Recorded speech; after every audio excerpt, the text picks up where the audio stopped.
Welcome to Marketing, Media, and Money, your go-to podcast for proven profitable strategies, secrets, and resources from industry experts and global influencers to help you scale your business, shorten your learning curve, and stand out in a crowded, noisy marketplace.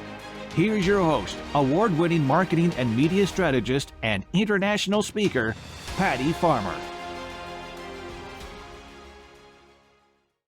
Hello, everyone, and welcome to this week's edition of the Marketing, Media, and Money podcast. And I am really excited because today we're going to talk about one of my favorite topics, right? So let me ask you a couple questions first, though. So what if your business could thrive by focusing on exactly the right clients, pricing your services with confidence, and delivering value in a way that sets you and your brand apart? Because we all know that too often entrepreneurs undervalue their expertise. By breaking free starts with redefining how you approach your offers, your brand, and your clients. And today we're going to share strategies to help you streamline your business, elevate your authority, and build a model that fuels both success and sustainability. And we know that's the name of the game. And so I have an amazing expert here with us. I have been following her for a very, very long time, and I love all the things she said. I've read her book. I've watched and listened to her podcast. And so I'm really excited that I get to share her with you today. So let me tell you a little bit about her. So entrepreneur, speaker, and author Pia Silva is a small branding agency coach, founder, and head trainer of the No BS Agency Mastery, a training program where she teaches 1 to 2 person building branding agencies how to scale to 30 to 50,000 months while reducing their workload by up to 80%, all without employees and a partner, brand, and business strategist at Worst of All Design, where they build badass brands without the BS. She's the author of the best-selling book, Badass Your Brand, The Impatient Entrepreneur's Guide to Turning Expertise into Profit, and has delivered a very popular TED Talk on cultivating true confidence. So I am so excited, Pia, to have you here, because I got to tell you, all of those things that you're saying, you're doing like 30 to 50K months, not years, months. But you get to do it by reducing your workload by up to 80%. I mean, that is pretty impressive. So thank you so much for being here. Yeah, that's the dream. Thank you so much, Patty. Thanks for having me. And what a fabulous intro. I appreciate it.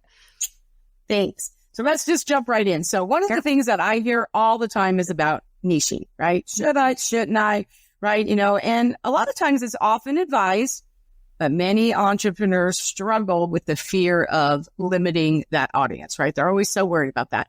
What's your advice for overcoming this fear and choosing the right niche? Because I think it is just really, really important.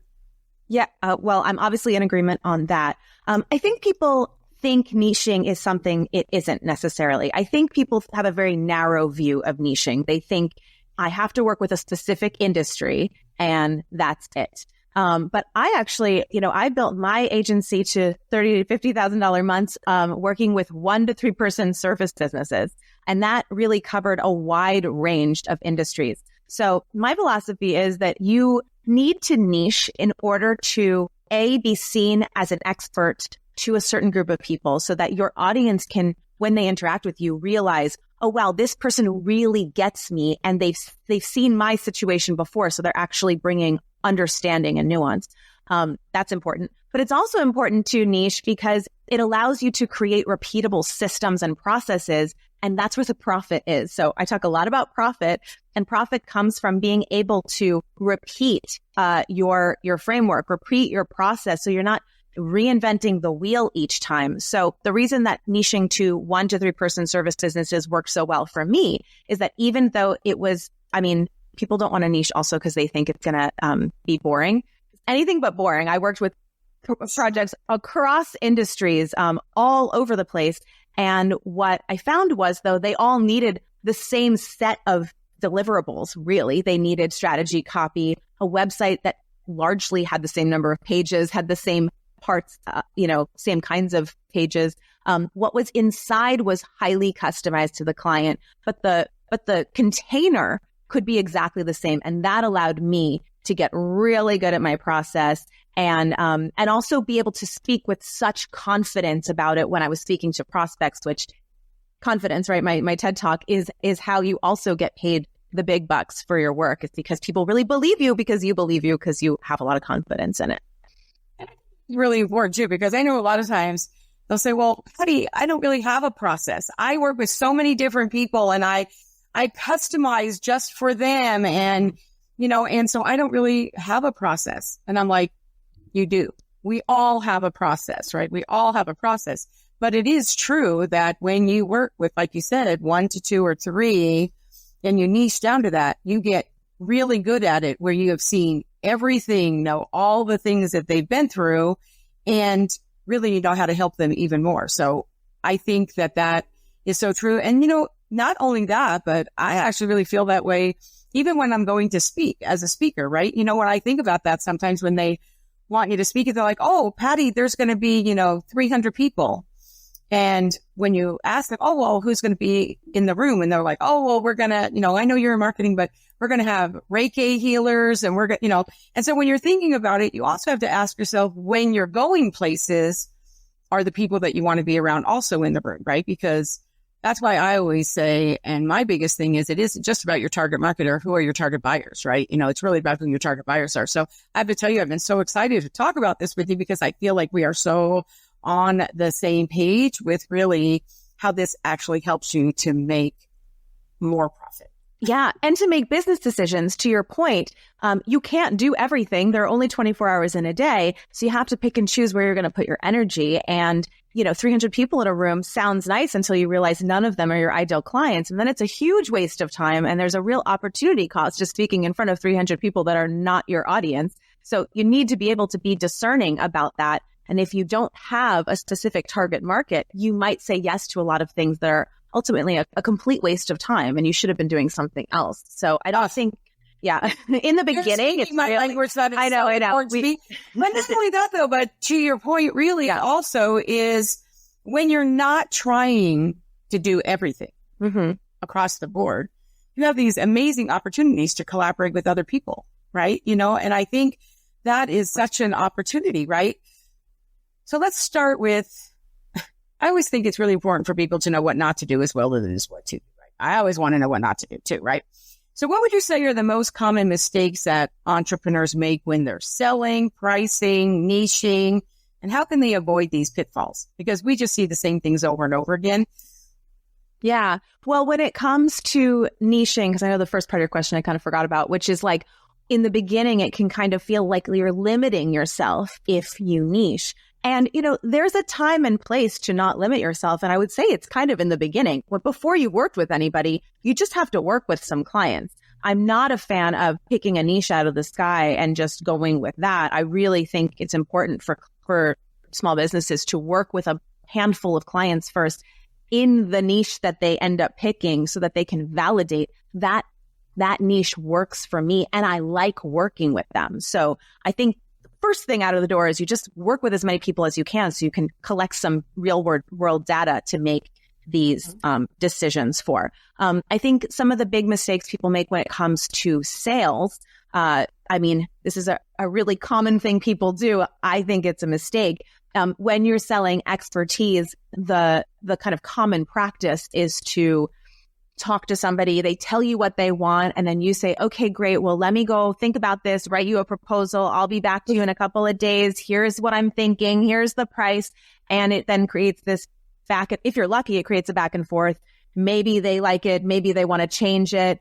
And then maybe they don't even pick you. Maybe they even ghost you. What a waste of time, energy, ultimately money. So the thing I suggest to anybody selling services is to actually sell that first step. And what it does is it actually completely changes the relationship between you and the client. In the default way that people do it, the client has all the power and it's like dance monkey dance, right? Like show me how great you are. Like maybe I'll pick you. Versus in this situation, it's a much more, expert authoritative role that you can take on.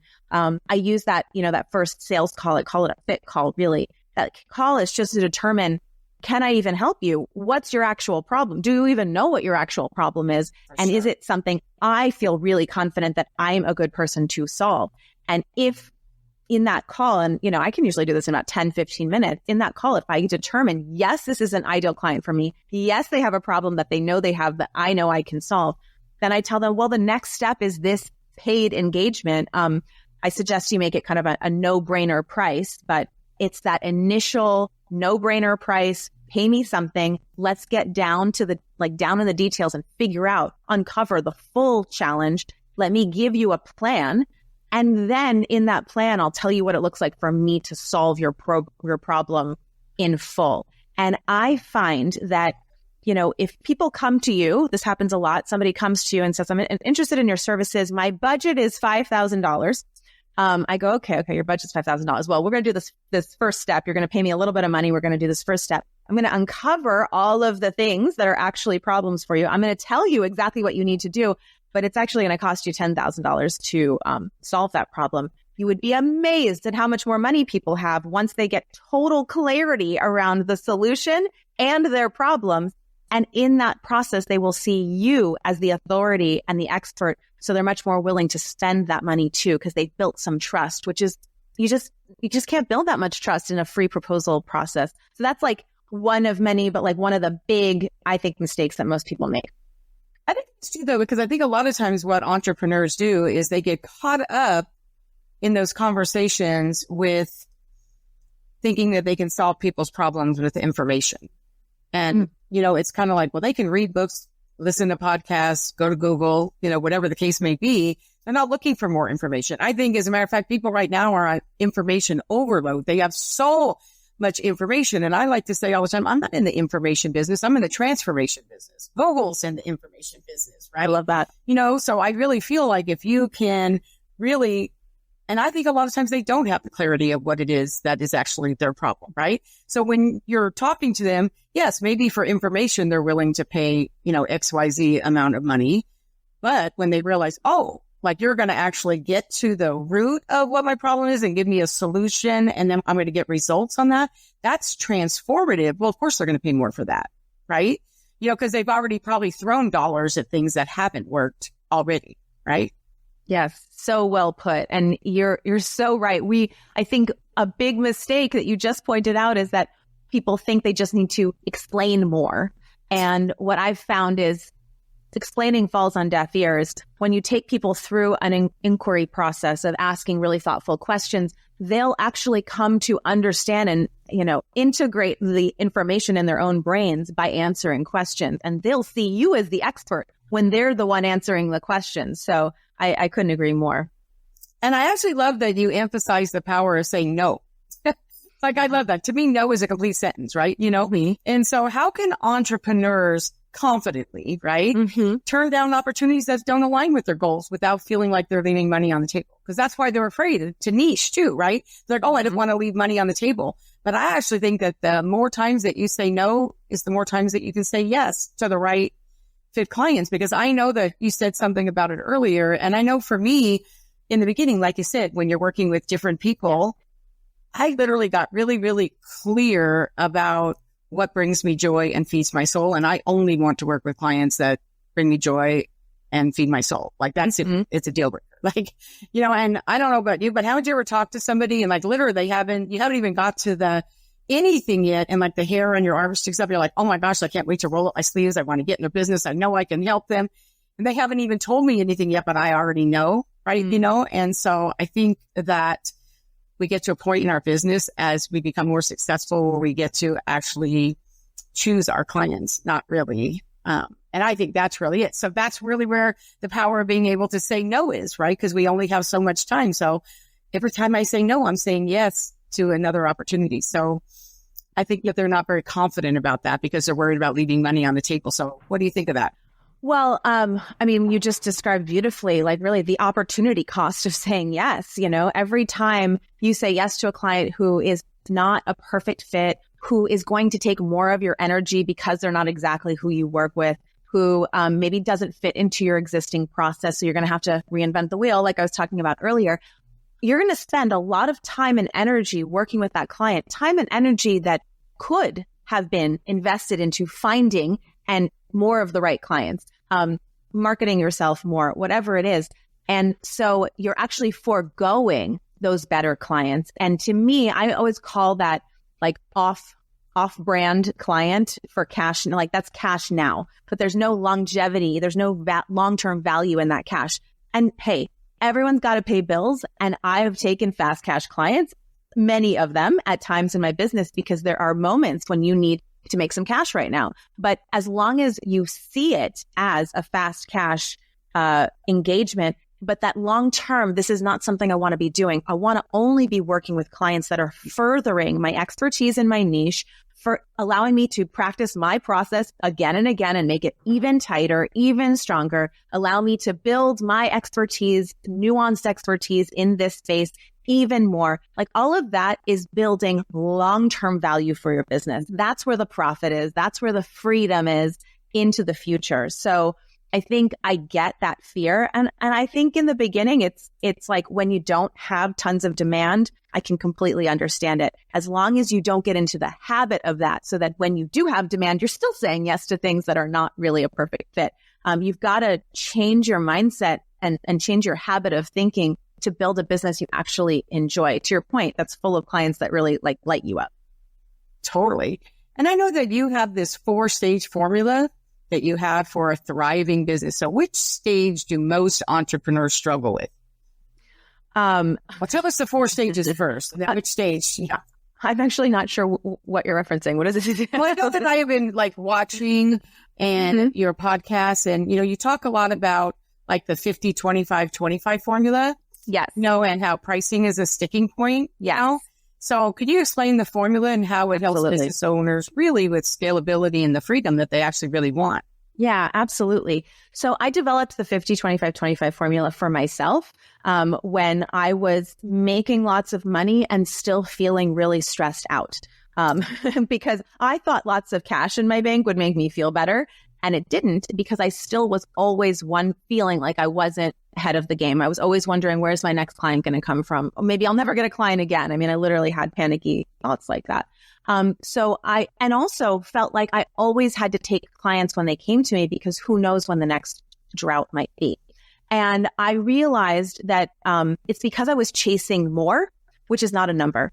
More money you'll never get to more money. More money is always just beyond what you have. So what I did instead was I sat down and I looked at, what do I need? Like, how much does my business actually cost? How much does my life actually cost? And how much money do I need for taxes? What is that top line number that I need to pay for this life that I have? And once I found that number, I realized, okay, I need to make that money not in all of my working hours, because my business needs me. My business needs me to do business development and marketing and go do all the things that create demand to find the clients. And also, I didn't build a business to work 52 weeks a year. I built a business to have freedom and flexibility. So I came up with this formula that says you need to make the total revenue you need to support your business, your life, and your taxes in 50% of your working hours or less. I calculate that just very plainly as 80 hours a month, right? Like 2 40-hour work weeks. And so it becomes a very simple formula. If you know how long a project with a client takes, then you can figure out exactly how much money you would make if you were working with paying clients 80 hours a month or less. And so I use it as a North Star for my students and for any solopreneur who's trying to figure out how to price their services.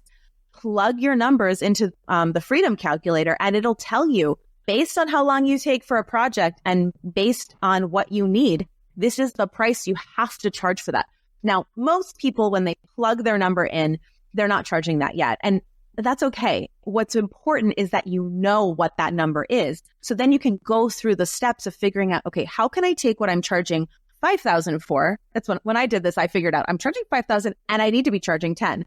What can I do to get this price from 5 to 10? I spent the next 6 months with that 10 number on my mind, doing all these little tweaks. And I got it to 10, within 6 months, because I had a really clear idea of why. $10,000 for our 2-day intensive. 2 of those a month gets me $20,000. I have 2 weeks left over every month. And that's where 50-25-25 comes in. The other 25s are the last, kind of equal the last 2 weeks. So you have a week for biz dev and a week flexible time. I call that your freedom time. You can take that time and go on vacation. You can take that time and do a personal project. You could take that time and also do biz dev because you want to get somewhere. You want to get there faster. But whatever it is, it's flex time. And I find that just having this really clear, neat formula that gives people clarity around their pricing, because it's different for everyone. I live in a very expensive New York City, in Williamsburg, Brooklyn. My number is going to be different than somebody who lives in a small town where living expenses are dramatically lower. And it's really great to know what your number is as opposed to pricing your stuff based on what you're seeing on the internet, where everybody lives in a different place and has a different need to create freedom. So that's what the price to freedom. I think also one of the things too is what's the lifestyle, right? Because I really remember that I see a lot of, I know I'm in marketing, but I see a lot of marketers and they're kind of talking about, and in their marketing, they have jets and yachts and like people take, 20 vacations a year and stuff. And well, that's great. Well, that can be great, right? The fact of the matter is not everybody wants that though. I agree. Right. And so really, honestly, it's really like, what's the lifestyle that you want to lead? Right. And so sometime in that number that you're talking about, when you're doing it, it could be, okay, so this is how much it takes. But now you may be thinking, well, I want to kind of up my lifestyle now. My kids are older, they're gone. I want to travel more, whatever the case may be. But it's really easy then to be able to punch that in there and go, oh, okay, so now my life's going to cost a little more. So you just got to adjust the numbers. And I got to tell you, math never lies, right? Math never lies. And exactly. And so it's really a good way. So I love that you actually have a formula, because I feel like when you have a formula and a framework to do anything, like you can't BS yourself, right? Exactly. Yourself when you have a formula, because the formula works, you just got to follow the formula, right? Yeah. So what about like agencies, like how they approach these pricing conversations? Because like nobody wants to have a pricing conversation, right? So how can they approach pricing conversations that will educate their clients, like on the value of their services, right? Because this, I feel like will, like you touched on it a little bit earlier, but it'll reduce that like resistance to higher rates. And it'll make you be able to confidently like close higher ticket deals, right? Because it's like you're saying, they don't have clarity on what they need. And when you talk about the results that people are going to have, and you're really talking about possibilities, because they're not even thinking about those possibilities. So they're still trying to figure out how they're going to pay their bills, right? Or they think they need more information or knowledge and they just don't implement, right? We know that a lot of times it's about that. But when they're doing that, like how can, like, because you don't know what some of those things are that people have had. So how, do you have some tips on how they can approach those pricing conversations to make it a little less painful and a little bit more productive? Yeah, absolutely. So, when I think of small agencies specifically, and that, if you're a 1 or 2 person agency, you are doing everything. So we have to be very protective of your time. So one of the things that I have loved is implementing package pricing that's on the website. So I'm a big fan of 3 prices. The middle package is kind of your bread and butter. It's the one that most of your ideal clients are going to need. Honestly, you could run your whole business just doing that. I call it the bullseye product. That is like at a price point that you can sell over and over again for a process that is very repeatable, even if the work inside is very custom. And then you have a downsell and an upsell. And to your point, you want to frame these packages not with a list of deliverables. This is not about you get business cards in this one and you don't get business cards in this one. This is about what kind of client is this for, and what kind of outcome, what kind of transformation, what kind of results are they getting? And that's it. I really recommend putting this on the site with some pricing, but kind of keeping it vague what exactly is inside, because it's going to be a little different for everybody. The reason that I recommend doing that first paid engagement, I call mine a brand shrink, but generally I call this like a lead product, like selling that first step, is that's where we get down into the nitty gritties and understand exactly what this person needs. And then when we've done that work, we can say, okay, you need this specific list of things, and that's my middle package. And so the reason that I find this is so effective is because most of the time when you speak to a prospect, a lot of people will say, well, what's your budget? Which I hate when people ask me that question. I'm like, my budget, I have money. I don't know what you're worth, right? It's all about how value. Yeah, how relevant. I have $0 for something that's not going to help me. And decide I'm not spending any more than $100 on a pair of designer shoes, but if I see ones I absolutely have to have, all of a sudden, what I've spent. Absolutely, exactly. So I find that instead of asking their budget, you have to know. Without a doubt, I don't do projects for less than a certain amount of money. So I can put these prices on my website, right? Because I'm not going to get out of bed for less than that. So why would I be secretive about that? And instead I have these 3 prices, on that initial fit call, I'll tell them, our packages are whatever it is. Like right now, my packages are like $30, $40, and $60,000. But those are the prices. Most of my clients are the middle package, and we'll figure it out once we do the first engagement, right? Once we do that brand shrink. And guess what? The brand shrink is valuable all on its own. So it's not like when you do this first step with me, you have to you have to move on to the second part. A lot of people just do this first step with me just to get the value and the plan and the strategy. So that gives them peace of mind. It allows them to engage with you, pay you something. But we also have told them what the prices are. So when they get to the bottom, they don't have sticker shock. And we haven't invested this time with someone who's like, oh, wow, I had no idea. I have $5,000 and your package is $40,000. So I think it cuts through a lot of the BS, a lot of the noise to have some pricing available already. It makes the conversation on a fit call for sure super easy and simple and comfortable. Because I really don't like that. I always find it very uncomfortable when they're like, well, how much is it? It's like, well, it depends. What's your budget? Well, I don't know what my budget is, and we're both dancing around this hey, it's at least $10,000. So if that's like a crazy number to you, let's find out right now, because I don't want to go through, tons of conversations with you if this is never going to happen. Totally makes sense. Something that happened to me one time I thought was super interesting. I was at this event, and I'll never forget, it kind of blends right in here. So the host of the event, and it was kind of a high-end event too, right? We come in and I'll never forget it. Sitting on our thing were these little elephants, like a little elephant kind of squeezy little stress ball thing that was there. And I was like, oh, that's kind of interesting. And so when she came out, she kind of talked for a few minutes, whatever. And then she said, I bet you're all wondering what the elephant is for.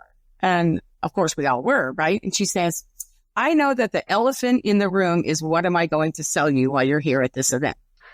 And she said that's the elephant in the room. She says, so what I'm going to do is I'm going to do something I've never done before. I'm going to tell you the price right now so that you know, and then I'm going to spend the rest of the time that you're here telling you why you should pay, like why you should do it and what I can do for you. And I remember thinking, wow, that was really brave, like get your brave on. But I have to tell you, it was like amazing. And afterwards I asked her, like, how did that work for you? She said, I had a 33% increase in sales. Because now they had time to call their husband and do whatever the thing is. And because they already knew the number, they were already thinking about, oh, wow, she's going to do that. Oh, yes, that's totally worth it, right? Until they're ready to pull the trigger. And I thought, wow, that was really like phenomenal. So I got to tell you, that really for me, I was like, oh, that was so good. From a marketing point of view, I loved it. And then the second thing I want to say to that is because I think sometimes people have a different personality like that. 3 choices that you said really makes me laugh. Because I have to tell you, some people are something because of just their personality. So like, for example, you're right. The middle one is the one, right? It's like some people will say our most popular or whatever they're going to say. Sometimes the basic or economy one is because it really is about money. Like sometimes it actually really is about money. And that's all they can afford to pay to get started. Otherwise they would. And then there are people like me. So I'm the type of person that if this is your most popular one and this is the one I already want to know, what's the elite package? What's the premium package? Right. I'm a premium girl. I'm an elite girl. That is like who my personality is. I already want to know. So unless you tell me that there's something in there that I'm like, no, I don't need that or whatever, like I'm always going to go with the elite. So I think that I love what you said, but I also think that sometimes there's just people that are like, oh no, I am just always going to be like this person, right? Which I love because most of those people are actually my clients and stuff though. So I think that is kind of interesting. So really, what people don't really understand sometimes when, especially this is what I love about this no BS thing is because there's no faking them out. right? You know what I mean? They want to know, people really do want to know what an investment is, and not just money. They want to know what the investment of time is. And really, I think that if you're saying that you're going to provide a no BS solution, then they need a no BS call or talk in the beginning to get to the solution as well. So I love that you provide that. And I think, you have a formula and this is the way you do it. And you're very open and you're transparent. And I think people love that too in the world right now, where we live in a world where, it used to be you couldn't believe what you hear, and now you can't even believe what you see sometimes, and stuff. Yeah. So I think that people really love transformation and transparency. They want those things. And I really love the way that you are doing that. How do you feel about retainers? Like, when you're talking about that, how do you feel about retainers? Because I hear my clients all the time say, well, I want this many clients for this, but I really want to have this many people on retainer, and I want this and that. Like, it's a magic word, because like people who pay a retainer can't quit. Like, people who pay your retainers, they know they can quit.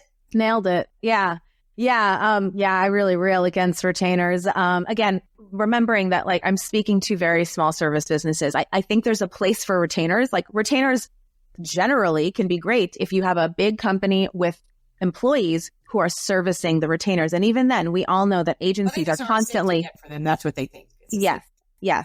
But like, when you're a big agency, they're constantly firing and hiring people to, based on whether they get kept on as the agency of record. When you're a small business, I think retainers are basically like a false sense of security, where you are essentially an outsourced employee for a bunch of people who can fire you at any time, even if they have a contract. Contract doesn't matter. Someone can't pay you, they can't pay you. I mean, have you never chased an invoice before? Like, it doesn't matter. So what it does, the reason I think they're just like, ideally you get rid of them, is that if you think that you've got money coming in every month, you don't do the things you need to do to make sure you always know how to get and bring in new clients. Not following the formula. No, you're kind of being a little lazy about it. And you're not being lazy in general, because you're working hard, because retainer clients require more work, not less work than projects. And usually more than whatever the retainer was. Always more. Always more. And even if it's not technically more in deliverables, it's more in terms of time and energy, because retainer clients expect to hear back from you, that they'll email you. They'll be like, hey, I need to talk to you really quickly. And you got to hop too, because this is your livelihood and you don't want to lose that retainer client. So it becomes this kind of like codependent thing, or you're just codependent on these retainer clients. And worst part is that you aren't investing in your business, building your skills, building your marketing, like knowing that you can get a client at any time. So the model that I built and I teach is, I'm one and done. Give me 40 grand. Let me do this project. It's done at 6 p.m. and I don't have another client after that until I bring in another client. But my purpose of focusing on profitability with that formula is, I don't need that many clients. So I don't need to have steady monthly income. In fact, I know a lot of people, to your point, clients say, I just want, steady $10,000 a month. Really? I'd rather do like $3,000 to $40,000 projects and not have any clients the rest of the year. That's the kind of lifestyle I'm talking about. You have steady clients. You basically just have a job. Go get a job. It's easier, right? So I think if you can focus on profitability and project-based work and invest the time that you free up into building a marketing and an audience and demand, you'll have a lot more freedom that way, and you'll have a lot more control over your business, because I can always make money when I need it. I can always get clients. When people say they want steady income, it's because they want financial security. They want to feel like, I know I have money coming in. Retainers ain't it. You want to know money's coming in. You need to know how to make money whenever you want it. And that comes from marketing. Oh, that is it right there. That is like the name of the game. I always like to say all the time, and I truly believe this with all my heart, it is just as easy to get a $40,000 client as to get a $5,000 client. Mm-hmm. Just as easy. The question is, are you talking to the right people? Right? And are you talking about the right things? Right? I think that it's kind of like, if you're just trying to offer them a Band-Aid versus the root of whatever their problem is and giving them a solution that's repeatable over and over and over again, they're going to pay for that, rather than just a Band-Aid, right? I think that's why people don't stay. I think that's why people are at the end, they're like, oh, I don't really feel like I was happy with that service, or whatever the case may be. Because again, you're just giving them information and a Band-Aid rather than transformation. and a solution. And so I love that when you have a framework that is a project and at the end of this, it's done. Well, now you have to do it. Like this is what you're saying that you're going to do. And then you do it, and so I really love that. I think it's like what you're saying. It's no BS, right? This is it. I just love that. And I want to, for like listeners, because I have also encountered people who just put their price at $40,000. They don't have the skills. They don't have the experience to deliver transformation. So, you also need to be able to deliver on that value. Sure. And I think that sometimes we talk these big numbers and people like, I didn't start charging $40,000 for a 2-day intensive. I started by charging $5,000 for a 2-day intensive, right? I did so many of them that I made it 6 and then 7 and then 10 and then 15. Like a value ladder. Yeah. I got myself to 40,000 as I perfected my process and built my confidence and nailed my skills and up-leveled my skills with every project. So when you are able to deliver, then 100%. It's easier to sell a $40,000 project than a $5,000 project because not only that, but I'd rather spend $40,000 for somebody who says that they can get me these results and this transformation in this amount of time than pay less money and drag it on and be in a year container and blah, blah, blah, right? Right. I mean, like, and I tell that to people too. They're like, oh, well, don't you have something like I was like, well, I don't know. Do you want results now or do you want results 9 months from now? Like, you tell me, what is it? Good line. Yeah, I like that a lot. So when you really think about it. So I know that you like to talk about like a new help businesses shrink those long, term projects, right? Into just days, like I said, a 2-day thing. So how do you think agencies can restructure their offers so that they can deliver faster results without sacrificing value? Yeah. I mean, when we started doing this, the impetus was just that my husband and I were like, we're doing really great work and it's getting watered down. It's draining us because this is taking forever. Working with clients over months, they take forever to get back to us. In that time, they ask their boyfriend or whatever, their cousin, what their opinion is. Now they want to see it in a different way. And the work actually is suffering because it's dragging on too long. I think there's actually a cost to doing creative projects over long periods of time. It's too much, too many cooks in the kitchen, too many outside opinions. And also everybody loses focus because you have to keep coming back to this project after you're doing other stuff. So what I do is I do something I call chunk and stack. It's you put a project into the calendar. We do these 2-day intensives. I mean, that's as fast, I think, as you can do it. But we do the work ahead of time. We do the entire project ahead of time. It's almost completely finished by the time we do this 2-day intensive. So I put that into my calendar. Here's the intensive. Here are the days we're going to do the project. And we don't work on another client until that project is done. So I chunk them and then I stack them. And that means in between projects, I don't have any clients to work with. I don't have anyone to answer to. Yeah. And so what that allows me to do, we still are doing, the same level of work. In fact, I would say the work is even better because we're completely concentrating on just this one client. We're completely immersed in it. We're not losing efficiency by task switching, right? We're just doing this project till it's done. And then we have the client's full attention. So we're not losing the client's attention either, right? Have you ever worked with a client over time and then something happens and they go dark? I had a client once, their basement flooded and then I didn't hear from them and I don't know what's going on with this project and they resurfaced and it's like, sorry, I had this emergency. All of these things are sucking time and profit from your business. So by shrinking it, you're going to be able to actually deliver at a higher value for you and for them. People don't really realize sometimes how much work goes into it the before, right? Because like I know that I do a lot of VIP days. And people are like, oh, so if I do this VIP day, it's this many hours, whether it's a 1-day VIP day or they do it over 2 days, whatever. But it's not like we just show up and they tell us and we just, do it. Right. We do work before, right? There's work before that. Right. The VIP day is the day that we're delivering it to them. We're doing more work than that, right? So I love, when you're talking about that, because I think sometimes when people hear about that, they'll say, oh, well, I want to do VIP days or I want to do these intensive or I want to do these because it's only 2 days. It's like, well, not really, right? But like what you're saying, if you niche down and you're not trying to do whatever, then you don't have to do as much research and all this stuff to do all that because you're doing repeatable business. So I love that model that you're saying because you already have expertise in this, right? And so consequently, when you are doing those 2-day intensive, you don't have to do as much of that because you've already done it over and over and over and have already have transformative results for many, many clients before that, right? So Exactly. that is a great way to do it. Exactly. And also in this intensive model, the first year we did intensives, we did the most intensives that year because we were charging the least. And, they were smaller projects at that time. Obviously, we're not doing the exact same project for 40 that we were for 5. But in that year, we did, 100 brands. I mean, we did so many. We were doing a few a week. Imagine how quickly we were able to perfect this process. We were just doing it over and over and over again. I mean, that is like, to me, that's the fast track to expertise, is just getting your reps in. And that's what I think intensives allows you to do. No, I think that makes sense. So I love this, the impatient entrepreneur, right? Because we know that is exactly what they are.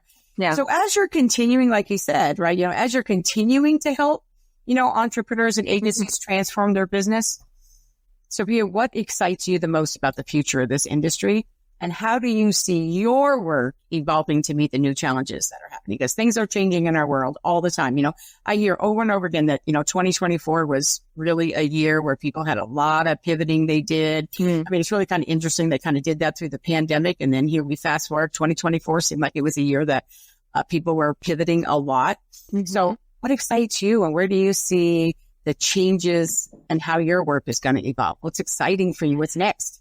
Yeah, I mean, what's exciting for me is that this whole AI revolution is like forcing people to do what I have been trying to get them to already do, which is you got to level up your strategic thinking. You got to level up your communication. And I do think that AI is going to bump a whole level of people out of jobs because it is really powerful. I use it all the time. But it can't do the high level thinking, crap in, crap out. So, I think that this model, I have noticed that this model is only more important now, and that you can't get away with doing low level work, because the robots can do the low level work. So we have to be transforming into these higher level, advisory expert, leading the client with solutions and transformations. You must do that if you want to survive in like what's coming. Which I think is a really beautiful thing, because for me, at least, like the journey I had to go on and I continue to be on to grow into be able to confidently talk about these things and be able to listen to somebody's business issues and go, okay, like once I ask the right questions and then get to the answer, be like, it's obvious to me what you need to do. Like that took a lot of practice, but that's an incredibly fulfilling thing to do because that's, internal growth. Yeah. And it feels great because it's adding true value to people as opposed to, again, like kind of this more like hourly freelance type of work, which there's nothing wrong with it. It's just that those people need, if they want to continue to work on their own, they're going to need to build these skills if they want to, like I said, survive, because AI will take over a lot of those low level jobs. So I think it's, it's going to be tough for some people, but it's also really exciting. It's going to push them to level up in these ways. And I think that ultimately that will be really impactful for their lives and everybody else's, because we're all kind of grow together. Oh, I know. Like people say, I think AI is going to put people out of business. I'm like, no, AI is going to put people out of business that don't embrace AI. That, and stuff. I'm an expert in AI. I'm in marketing. It's something I really, really love and stuff. So I do think it is really, really important. So I have to say, Pia, I loved your book. I love your podcast, right? So for those of you that are listening or watching, the button's right below, so you can just hit them and check it out. But she also came with a gift. So in case you really want to, so tell everybody about your free audio. Yeah. Well, I actually just recently I took the exclusive rights back from Amazon on my audiobook. So you can buy it on Audible if you want, but I also put it on a private feed just to gift on a few podcasts like this one. So I put it at nobsagencies.com/M3. So just nobsagencies.com/M3, and you can grab the audio copy of my book as a gift. And only because we discussed it, anybody who's also interested in getting that price to freedom calculator, you can go to nobsagencies.com/price. And you can grab that calculator, like plug in a few numbers, and it'll spit out the price that you need to charge. That is awesome and so generous of you. So thanks so much. Thank you. So what is the best way for people to connect with you? I know that they are going to want to connect with you. So what is the best way for them to do that? On your website? What? Yeah, I mean, come follow me on Instagram. I'm at Pia Loves Your Biz, B-I-Z, on Instagram, and I'm Pia Silva on LinkedIn. Those are kind of the two places I really hang out.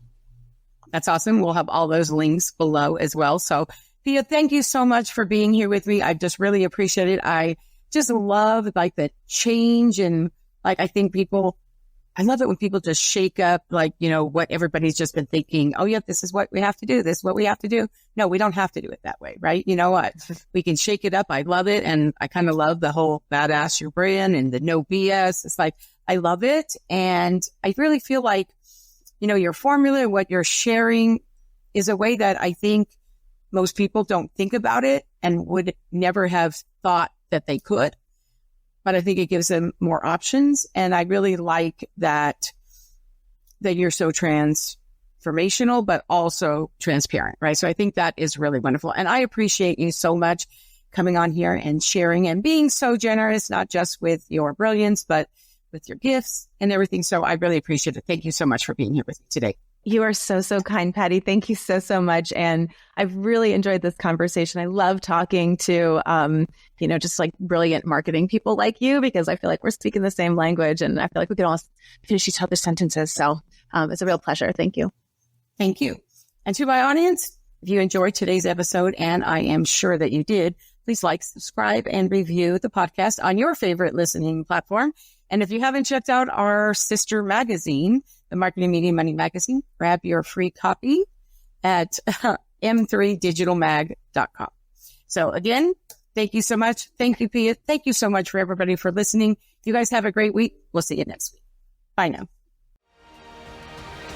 Thank you for joining us today on the Marketing, Media, and Money podcast.